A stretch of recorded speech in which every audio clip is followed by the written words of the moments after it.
Salam, la famille, et merci de vous intéresser à cette vidéo de plus, à notre actif. Je vais essayer d'être le plus bref possible, comme à mon habitude, ne pas être inutilement long pour ne pas vous fatiguer. Le sujet du jour, c'est toujours par rapport au CILI national, mais cette fois par rapport au dessous de table. Parce qu'il y a un problème qui m'intrigue, comme beaucoup d'entre vous d'ailleurs, et sur lequel je n'avais pas encore eu à m'étendre. Je n'avais pas encore eu à prendre parole et pour pouvoir donner mon avis. Bon, peut-être que ça ne sera pas mon avis, mais ça sera des questions que je me poserai. Parce que vous savez bien, comme à mon habitude, à chaque fois que j'ai décidé de faire une vidéo, j'attends au minimum d'avoir des éléments qui me permettent d'affirmer certaines choses. Je ne dis pas que tous les éléments que souvent je réunis avant de faire une vidéo sont des vérités, mais au moins, ce sont des éléments dont les sources sont connues ou que je peux citer. Après, vous pouvez vérifier derrière. Sauf que ce que je viens vous développer là maintenant n'a rien de caché parce que il y a 2 ou 3 jours si je ne m'abuse, peut-être 2 jours, où je suis tombé sur une vidéo que Ibrahima Traoré, vous savez, le capitaine du CILI national, a eu à faire sur certaines pratiques mais qui font vomir autour du CILI national. Principalement ce problème de raquette, hein, dont Paul Put est accusé. Pas devant un tribunal officiellement, mais en tout cas dans les propos des uns et des autres, même le président de la fédération a eu à en parler. Ce qui est quand même très très grave, des pratiques d'une autre époque et dignes des milieux mafieux. Hein, ça c'est vraiment quelque chose de dangereux. Et Ibrahim Traoré, le garçon que je connais, c'est pas un homme de droit, mais c'est un grand professionnel et qui forcément doit connaître le poids de chaque lettre, de chaque syllabe, de chaque mot, de chaque phrase, de chaque paragraphe. Comment dirais-je, lorsqu'on est quelqu'un de son niveau, parce que la justice n'est pas loin en cas de diffamation. Bon, en parlant d'ailleurs de diffamation, j'ai aussi lu une lettre que Paul Put a eu à faire et à partager, à publier et qui a été relayée par pas mal de presse de chez nous, où le Belge s'en défend mais complètement, ni en bloc, et refute totalement toutes les accusations de raquettes dont il aurait été comment dirais-je, l'auteur vis-à-vis d'un certain nombre de joueurs du Chili national qui d'ailleurs, sont censés être sélectionnés sur une seule base.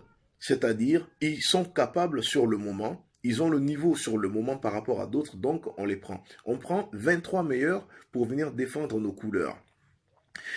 Donc, Paul Put s'en défend. Paul Put dit, et nie en bloc, qu'il n'a rien à voir avec ça et qu'il ne l'a jamais pratiqué. Donc, bref, il a une probité morale d'une d'une propriété exceptionnelle dans toute sa carrière, d'après ce qu'il dit. Mais ce qui est bizarre, c'est que lorsqu'on est accusé de telles choses, pour moi, c'est quelque chose qui résonne et qui retentit au-delà des frontières guinéennes. Ça vous touche jusqu'à dans votre propre pays. Ça va jusqu'à toucher des pays où vous pouvez peut-être un jour, ou peut-être auxquels vous rêviez vous retrouver un jour, pourquoi pas, éventuellement pour devenir entraîneur. Donc on vous salit le long, enfin, aujourd'hui, on est à l'heure des réseaux sociaux. Lorsque quelque chose éclate, non seulement les médias classiques en parlent, mais les médias sociaux aussi en parlent. Et ça va beaucoup plus loin que vous ne pouvez l'imaginer. Donc, que Paul Put ne porte plainte contre personne pour diffamation est une chose, moi, aujourd'hui, qui est en train de provoquer chez moi beaucoup de questionnements. Je me demande, est-ce que l'homme est sûr de ce qu'il dit? Est-ce que l'homme est sûr de dire la vérité, d'être aussi clean que ça? Parce que moi, à la place de Paul Put, vous me reprochez de telles choses, vous me collez de telles étiquettes, parce que son image en souffre aujourd'hui. Eh bien, je pense que même si je suis votre entraîneur, même si je suis votre employé, Ce sont des choses qui ne passeraient pas, parce que ça, c'est très grave. On vous accuse de quelque chose qui n'est pas possible, tout simplement. D'être un mafieux, d'être un malhonnête, d'être quelqu'un qui trahit toute une nation. Parce que, en lieu et place des joueurs qui sont capables de venir nous défendre dignement, vous sélectionnez des gens qui n'en ont peut-être pas la capacité par rapport à d'autres que vous ne prenez pas, parce que tout simplement, ils vous donnent quelque part la garantie de partager leurs primes avec vous. C'est une haute trahison vis-à-vis de la Guinée. On vous en accuse, vous ne portez pas plainte. C'est pas sur Paul Put seulement que je tape par rapport au fait qu'il n'y a pas eu de plainte de portée. Moi, je me pose la même question par rapport à la Fédération guinéenne de football. Parce que si vous employez quelqu'un qui nous coûte autant d'argent, peut-être qui le mérite, parce que de toute façon ça a été débattu et la Guinée a accepté, ça a été signé, donc que ce soit 1 milliard d'euros ou 1 euro, si les deux parties se sont entendues dès le début, moi je ne reproche rien à ce genre de somme aussi ronflantes que les chiffres provoquent chez beaucoup de nos compatriotes, parce que j'ai eu à lire sur ça un peu partout. Mais moi, je me dis que quelqu'un que vous employez et que vous mettez dans toutes les conditions de ce genre, qui vous trahit de la sorte, parce que, je le répète encore, il s'agit d'une trahison. Il est là pour sélectionner les meilleurs Guinéens, pour nous défendre en Coupe d'Afrique, mais il aurait sélectionné certains moyennant une partie de leur prime. Donc, de la haute corruption, d'une magouille mais vraiment digne d'une autre époque. Franchement, je pense que ça mérite minimum que l'on porte plainte contre lui, que l'on le poursuive devant la justice. Mais pourquoi la fédération ne le fait pas? Ibrahima Traoré qui affirme dans sa vidéo également que il a eu des éléments, certains lui ont montré des éléments concrets sur ce genre de pratique de la part de Paul Put, eh bien, qu'il est passé par des personnes qui ont cherché à parler avec le coach, avec tous ceux qui sont mouillés dans cette affaire-là pour que ces pratiques cessent. Mais je pense que c'est très très léger. Des choses d'une telle gravité, venir seulement s'entretenir avec des gens dans l'ombre et pour leur demander il faut cesser ça, je pense que c'est un peu léger de la part du capitaine, même si c'est pas les décisions finales ne lui appartiennent pas, mais aujourd'hui quand même c'est pas n'importe qui au sein du Chili national, c'est notre capitaine, c'est notre porte-étendard numéro 1. Je me dis que c'est un peu léger de dire que oui j'en ai parlé donc j'avais eu des promesses comme quoi ça allait s'arrêter. Non. Parce que pourquoi c'est léger? Tu es capitaine d'une sélection qui doit aller dans une compétition pour aller défendre les couleurs de ton pays.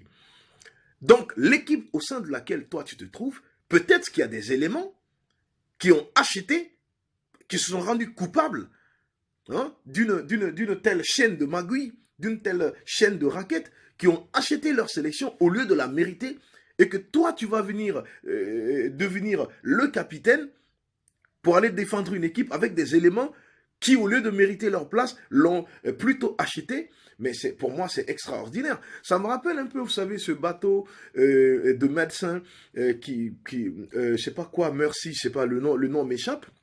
Voilà, je parle sous le contrôle de certains, des médecins qui nous regardent, parce que j'ai eu à discuter avec beaucoup de médecins qui ont eu à me dire que des médecins qui viennent dans ce bateau médicalisé et souvent qui viennent accoster en Guinée pour prendre des malades, ils vont un peu partout à travers le monde, des médecins qui viennent pour soigner des gens, non seulement viennent pour soigner des gens, leur service c'est gratuit, mais pour monter dans ces bateaux-là, pour participer à de telles campagnes, au contraire, ce sont les médecins eux-mêmes qui financent leur séjour dans le bateau.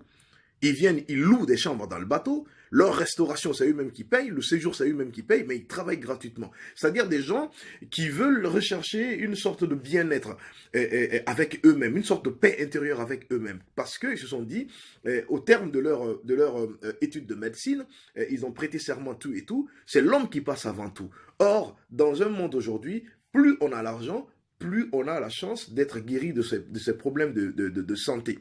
Donc, c'est des gens qui, à un moment donné de leur vie, veulent pouvoir travailler bénévolement, gratuitement, soigner des gens, comme la médecine le leur a appris, et de façon complètement désintéressée, en oubliant tout simplement les questions d'argent. Et les sélections de football, ce n'est pas comme ça. On ne paye pas de l'argent pour venir à une sélection lorsqu'on sait qu'on est capable, lorsqu'on sait qu'on a le niveau requis. Soit on vous prend, soit on ne vous prend pas, mais vous n'achetez pas votre place dans l'équipe. Donc, si Magui, Raquette, il y a, non seulement Paul Put, il est coupable, mais les joueurs qui ont accepté de payer de l'argent pour venir en sélection, pour moi, ne sont pas moins coupables. Pour moi, ils ne sont pas moins coupables. Même Ibrahima Traoré, pour moi, a sa part de responsabilité dans cette histoire. Pourquoi?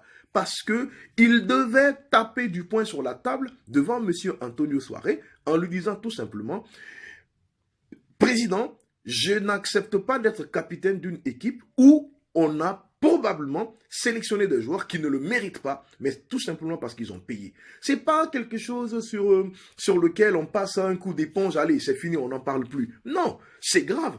Déjà, c'est une pratique qui méritait que Paul Put soit renvoyé, si c'est avéré. Mais la question que je me pose, et je reviens là-dessus toujours, concernant tous les deux cas, Paul Put réfute en bloc avec ce communiqué, avec cette lettre officielle, mais ne porte pas plainte contre les Guinéens.